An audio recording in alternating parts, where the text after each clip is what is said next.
बहुत नर होत हैं भव सागर से पार। गुरु जी की सुमिरन मात्र से नाशत विघ्न अनंत। कासे सर्वारंभ में ध्यावत है सब संत। अनुनय चरणन में यही सुख सागर भगवान। दासन दास को दीजिए श्री चरण कमल का ध्यान। दासन दास को दीजिए श्री चरण कमल का ध्यान। परम सौभाग्यशाली गुरुमुख सज्जन मंडली, इसी प्रकार थोड़े समय के लिए अपनी मुख रचना को पवित्र करने हेतु अपने हृदय में इष्ट देवदाता दयाल सतगुरुदेव महाराज जी के दिव्यतम स्वरूपों को निहारते हुए बड़े प्रेम सहित मिलकर बोलो जयकारा। बोल मेरे श्री गुरु महाराज की जय। बोलो सांचे दरबार की जय। प्रेमियों, आज 7 अगस्त का दिन है और बड़ी ही खुशी का दिन है, क्योंकि आज जन्माष्टमी का दिन है और इस दिन भगवान श्री कृष्णचंद्र जी महाराज ने इस धराधाम पर अवतार लिया था। फरमाते हैं कि यदा यदा धर्मस्य ग्लानिर्भवत् भारत अभ्युत्थानं धर्मस्य तदात्मानं सृजाम्यहम्। अर्थात भगवान कहते हैं कि जब जब धर्म की होती है हानि, रामायण में भी आया है कि जब जब होए धर्म की हानि और बड़ों असुर अधम अभिमानी। बड़ों असुर अधम अभिमानी तब तब धरे प्रभु विविध शरीरा और हरे नाथ सब सज्जन पीरा। हरे नाथ सब सज्जन पीरा। फरमाते हैं कि जब जब धर्म की हानि होती है, बाढ़ें असुर अधम अभिमानी, राक्षस लोग और अधम कहते हैं जो नीच से नीच होते हैं, जब उनकी बढ़ोतरी होती है और वो भगवान के भक्तों को जब कष्ट पहुंचाते हैं तो भगवान फिर अपने भक्तों के कष्ट को नहीं देख पाते और उनको किसी नित्य अवतार लेना पड़ता है। वही नित्य अवतार भगवान श्री कृष्णचंद्र जी महाराज ने जन्माष्टमी के दिन लिया था। इसीलिए आप सबको भगवान श्री कृष्णचंद्र के जन्मदिन की बहुत बहुत मुबारक हो, बहुत बहुत बधाइयाँ। आपको लाखों लाख बार बधाइयाँ। प्रेमियों, महाराज उग्रसेन मथुरा के नरेश थे और उनकी पुत्री देवकी थी। एक उनका चचेरा भाई देवकी का कंस था, जो उग्रसेन के भाई का लड़का था। उसी को सब राजपाट सौंप रखा था, लेकिन हुक्म महाराज अग्रसेन का ही चलता था। देवकी के लिए बहुत अच्छा सुंदर वर ढूंढा महाराज अग्रसेन ने। सूरसेन के राजा सूरसेन महाराज के पुत्र वसुदेव जी, जो बहुत ही सुकोमल और सुयोग्य वर थे, उनको सुयोग्य ठहरा दिया और उनकी शादी के लिए तैयारियां हो गईं। शादी हो गई, फेरे पड़ गए। आखिरकार कंस कहता है कि आज तू बहन, मेरी बहुत प्यारी बहन है, आज तुझको विदा करके स्वतः मैं ही तेरे घर पहुंचाऊंगा। मैं ही तेरा सारथी बन के चलूंगा बहन आज, क्योंकि तू मेरी बहन सबसे प्यारी है। जैसे ही रथ में बैठा करके उसको लेट के चलते हुए रास्ते में पहुंचे, हाथी घोड़े सवार पीछे पीछे चल रहे थे, सेना बहुत पीछे चल रही थी। तो ऊपर से आकाशवाणी हुई, अरे दुष्ट, ओ भाई कंस, जिसको तू आज शादी करके विदा करने जा रहा है, इसके जो भी पुत्र 8वां पुत्र होगा वो तेरा काल होगा। अब ये आकाशवाणी सुन करके कंस घबरा गया और वहीं रथ को खड़ा करके अपनी तलवार निकाल के कहने लगा कि आकाशवाणी हुई है तो मैं इस जड़ को ही क्यों ना खत्म कर दूं। ना देव की रहेगी और ना ही 8वां पुत्र होगा। और तलवार निकाल करके देवकी का वध करने लगा। तभी वसुदेव ने कहा, महाराज ये मेरी धर्म पत्नी है और इसकी रक्षा करना मेरा कर्तव्य है, धर्म है। और आप तो राजा हैं, महाराजा हैं, आपको एक तो ये स्त्री है और आपकी बहन भी है, तो आपको ये न्याय के विरुद्ध है, ये नीति के विरुद्ध है जो कि आप इसको खत्म कर रहे हैं। कंस बोला, मुझे कुछ नहीं पता कि जब मेरा काल इसके 8वें पुत्र के द्वारा है तो मैं इसको आज ही खत्म करूंगा। मुझे अपनी सुरक्षा के लिए जो करना है वो मैं करूंगा। वसुदेव ने कहा, महाराज मैं आपके हाथ जोड़ता हूं, हम दोनों को छोड़ दो। इसका जो भी पुत्र होगा 8वां मैं आपके सुपुर्द कर दूंगा, आप उसको मार देना। कंस कहने लगा, इसकी क्या गारंटी है कि तुम मुझे 8वां पुत्र दे दोगे। तो वसुदेव ने कहा, ठीक है महाराज, मैं जैसे ही पहला पुत्र होगा आपके हवाले कर दूंगा। वसुदेव और देवकी को लेकर के कंस रथ में बिठा के मथुरा ले गया और ले जा करके बंदी गृह में भवन में डाल दिया। जब महाराज अग्रसेन को मालूम पड़ा कि भाई तूने ये दुष्टता का काम क्यों किया है, देवकी तेरी बहन है और उसके साथ मैंने ऐसा व्यवहार किया है, ये अनुचित है, मैं तुझे सजा दे सकता हूँ। कंस कहने लगा, महाराज मुझे अपनी सुरक्षा के लिए जो करना है वो मैंने कर दिया। और पहरेदारों को बोल दिया, सैनिकों को बोल दिया कि इस कारागृह के अंदर मेरे सिवा कोई भी अंदर नहीं आएगा। सूरसेन के बड़े पुत्र को जब ये पता पड़ा और महाराज सूरसेन को मालूम पड़ा कि मेरे पुत्र और मेरी बहू को कंस ने बंदी करके रख रखा है, तो उन्होंने एक पत्र लिख करके भेजा, बेटा तुम चिंता मत करना, धीरज को मत छोड़ना, हिम्मत मत हारना, भगवान तुम्हारे साथ है। ये हमारा आशीर्वाद है कि स्वयं 8वां पुत्र तुम्हारा भगवान बन के ही आएंगे। जब इतनी बात सुनी तो अक्रूर महाराज जी ने भी कहा आकर के, हे वसुदेव अब आप यहाँ से किसी तरह से बाहर निकल जाओ ताकि आपकी जान बच सके, क्योंकि कंस जो है मानेगा नहीं। वसुदेव कहने लगे, महाराज जब काल आ जाएगा तो कहीं भी नहीं छोड़ेगा, मरना है तो यहीं मर जाएंगे, क्या करेंगे। कोई बात नहीं, आखिरकार वो आकाशवाणी भी तो हुई है, वो भी तो किसी की हुई होगी ना, वो भी तो कोई परम शक्ति है जिसने आकाशवाणी की है, तो वही बचा सकती है।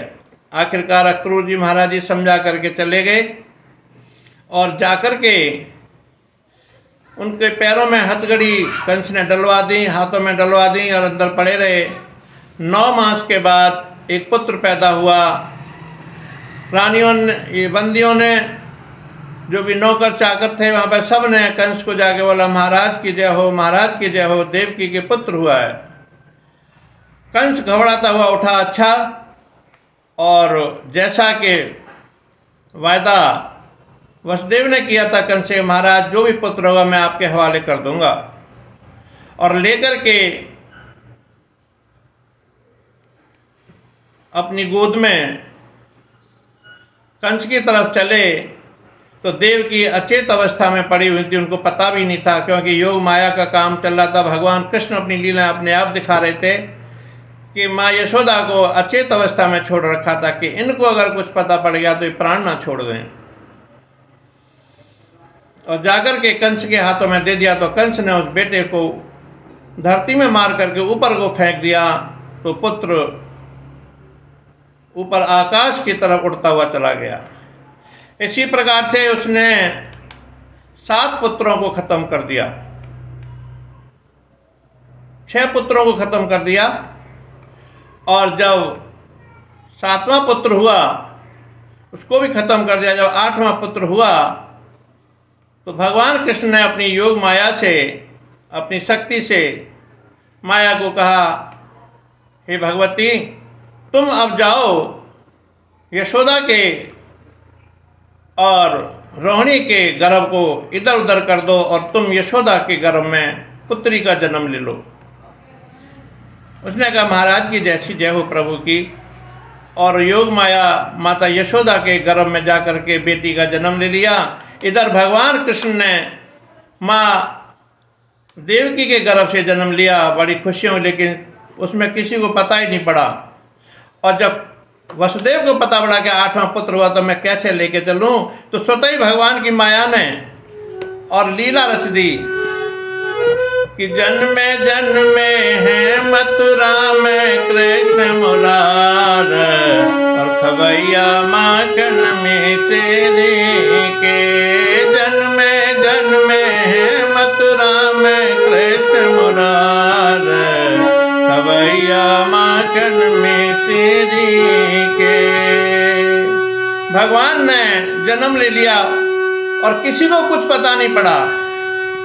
वसुदेव को मालूम पड़ गया, देवकी को भी मालूम पड़ गया कि पैरों की हथकड़ियां खुल गई, हाथों की बेड़ियां टूट गई, कि अर्धरात्र को कारागृह में कृष्ण चंद्र ने जन्म लिया। अर्धरात्र को कारागृह में कृष्ण चंद्र ने जन्म लिया। वासुदेव और देव देवकी दोनों को अति सुख दिया। वासुदेव और देव देवकी दोनों को अति सुख दिया। एर प्रगटे प्रगटे हैं हम, प्रगटे प्रगटे हैं यशोदा के नंद किशोर, और खबैया माखन में तेरे के। जन्मे जन्मे है मथुरा में कृष्ण मुरार, खबैया माखन में तेरे के।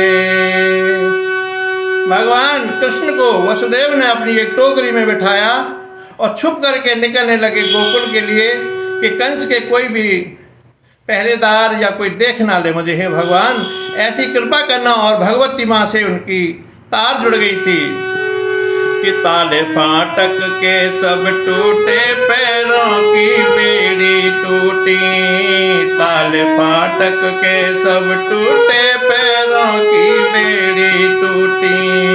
और सोए पहरेदार हथकड़ी, हाथों की खुद ही टूटी। सोए पहरेदार हथकड़ी, हाथों की खुद ही टूटी।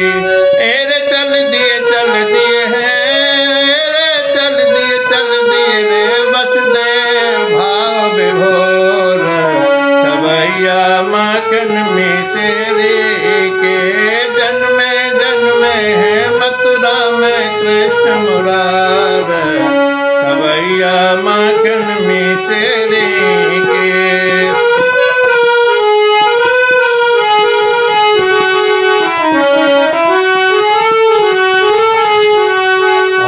वसुदेव चले गोकुल को, जमुना में जल बढ़े आयो। जमुना जी को पार करना था भगवान ने मथुरा से। वसुदेव ने भगवान कृष्ण को लेकर के और गोकुल जाना था। जमुना मैया को पता पड़ेगा आज भगवान कृष्ण आ रहे, मेरे भाग जा गए। कि ले वसुदेव चले गोकुल को, जमुना में जल बढ़े आयो। जल ऊपर को आता देख कर वसुदेव का मन बहु घबराया। जल ऊपर को आता देख कर वसुदेव का मन बहु घबराया। एरे जब देखा कान्हा ने, हाँ जब देखा कान्हा ने पैर दियो लटकाए, और खबैया माखन में सीरी के। जन्मे जन्मे है मथुरा में कृष्ण मुरार, खबैया माखन में सीरी के। भगवान कृष्ण ने देखा उधर जमुना जी कहते हैं, प्रभु कैसे ही आपके चरण छू लूं मैं, मेरे भाग जग गए। वसुदेव जी घबरा रहे थे। भगवान कृष्ण ने तुरंत ही अपने पैर को नीचे लटका दिया और पैर के चरण छूते ही, जमुना ने चरण छूते ही नीचे को झुक गई और नीचे को होकर बहने लगी, भगवान को लेकर के, और वसुदेव जमुना जी पार हो गए। किले गोकुल में आकर कान्हा को यशोदा के साथ सुलायो, गोकुल में आकर कान्हा को यशोदा के साथ सुलायो। जन्म दियो जो यशोदा को, कन्या को तुरंत उठायो, जन्म दियो जो यशोदा ने, कन्या को तुरंत उठायो। एरे चल दिए रे, हाँ चल दिए रे मथुरा की ओर, और खवैया माखन में श्री के, जन्मे जन्मे है मथुरा में कृष्ण मुरार, खवैया माखन में श्री के। वसुदेव भगवान कृष्ण को यशोदा जी के बराबर में चुपके से सुलाया एक कृष्ण जी को, और जो योग माया की जो पुत्री थी उसको लेकर के आ गए, और आकर के तुरंत मथुरा में वहीं अपने बंदी गृह में आ गए चुपचाप, कुछ को पता नहीं पड़ा। जब दिन निकला तो मालूम पड़ा कि हाँ भाई यशोदा के लड़की हुई है। कंस बोला ये लड़की कैसे हो गई, लड़का होना था, ये आकाशवाणी कैसे झूठी हो गई। कोई बात नहीं, हो सकता है यही मेरा काल हो, झूठ बोला हो। और उसने लड़की को जैसे ही लिया, अपने हाथों में पकड़ के जैसे ही ऊपर फेंका, तो भगवती माता थी, वो योग माया थी, और ऊपर उठती कहने, अरे दुष्ट, तेरे मारने वाला तो पैदा हो गया है, जा, तूने बहुत ही अत्याचार किए हुए हैं। और भगवती माता योग माया ऊपर आकाश की तरफ चली गई इतना कह करके, और कंस बहुत घबराने लग गया, अब क्या होगा मेरा। और जा, ये भी कह दिया कि गोकुल में जाकर के तेरा विनाश करने के लिए पुत्र पैदा हो चुका है, भगवान आ चुके हैं। अब कंस को इसी बात की चिंता हो गई कि अब मेरा होगा तो होगा क्या, अब मैं क्या करूँगा, अब मैं कैसे बचूंगा, मेरा राजपाट सब छिन जाएगा, मेरी राजधानी बंद हो जाएगी। उधर उसने महाराज उग्रसेन को भी बंदी बना करके रखा था, क्योंकि उनका हुक्म कुछ भी नहीं चल रहा था। उसने सभी सैनिकों से, सभी उत्तराधिकारियों से बोल दिया था कि कोई भी इनकी बात नहीं सुनेगा, ना कोई जाएगा। उधर उग्रसेन महाराज भी बड़े दुख थे, और भगवान से यही प्रार्थना कर रहे थे कि हे प्रभु, इस दुष्ट से किस तरह से हमारा छुटकारा होगा। भगवान जब जब विपत्तियां बढ़ती हैं संसार में, तो परमात्मा जो है स्वयं अवतार लेकर के आते हैं अपने भक्तों का कष्ट हरने के लिए, अपने भक्तों की पीड़ को हरने के लिए। क्योंकि भगवान देख नहीं सकते, जो भगवान की शरणागत हो जाते हैं, जो भगवान को प्रेम से याद करते हैं, तो भगवान उसकी ऊपर दया दृष्टि करके आ जाते हैं। और वही भगवान श्री कृष्ण ने जब बड़े होकर के, क्योंकि कंस ने बहुत बड़े राक्षसों को इकट्ठा करके, वाणासुर, अव्यासुर, कितने कितने बड़े दानव थे, उनको जो कि योग माया में रहते थे, उनको अपने फेवर में किया, और कृष्ण को मारने के लिए बहुत बहुत बड़ी उन्होंने युक्तियां सीख करी, लेकिन भगवान कृष्ण को कोई भी नहीं मार सका था। आखिरकार जब भगवान बड़े हुए, थोड़े से 5 साल के, 6 साल के, तो कंस ने अक्रूर जी को भेजा कि जाओ अक्रूर जी, कंस को, कृष्ण को लेकर के आओ मथुरा में, उसका वध करना है, उसको मारना है।